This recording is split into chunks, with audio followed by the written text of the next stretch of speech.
Pandian store சீரியல்ல அடுத்து வர எபிசோட்ல என்ன மாதிரியான ட்விஸ்ட் எல்லாம் இருக்க போகுதுங்கிறத இந்த வீடியோவில் பார்க்கலாம்.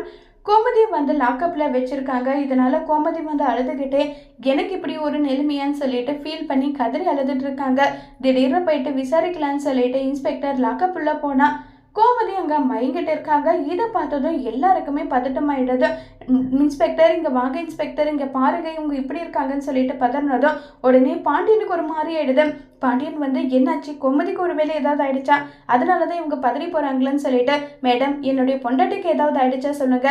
என்ன சார் உங்க ஒய்ஃப் இந்த அளவுக்கு பயந்தாங்கொலியா இருக்காங்க, நாங்க லத்தி எடுத்துட்டு போன உடனே வந்து அவங்க மயக்கம் போட்டு விழுந்துட்டாங்க. மேடம் என்ன லத்தி இல்லாமா, என்ன மேடம் என்ன பேசிட்டு இருக்கீங்க நீங்க? ஆமா பின்ன வரதட்சணை கொடுமை பண்ணியிருக்கீங்க, குழந்தை அபாஷன் ஆகிற அளவுக்கு மருமகளை டார்ச்சர் பண்ணியிருக்கீங்க, பின் என்ன இப்படிதான் வச்சு கொஞ்சிட்டு இருப்பாங்களான்னு நல்லா சொல்லி கேட்குறாங்க. என்ன மேடம் இப்படி எல்லாம் கூட அவங்க வந்து கம்ப்ளைண்ட் கொடுத்துருக்காங்களா? ஆமா சார் இந்த மாதிரி தான் கம்ப்ளைண்ட் கொடுத்துருக்காங்க, உங்க மருமக கையெழுத்தும் போட்டு கொடுத்துருக்காங்கன்னு சொல்லிட்டு பேப்பர் காட்டுறாங்க.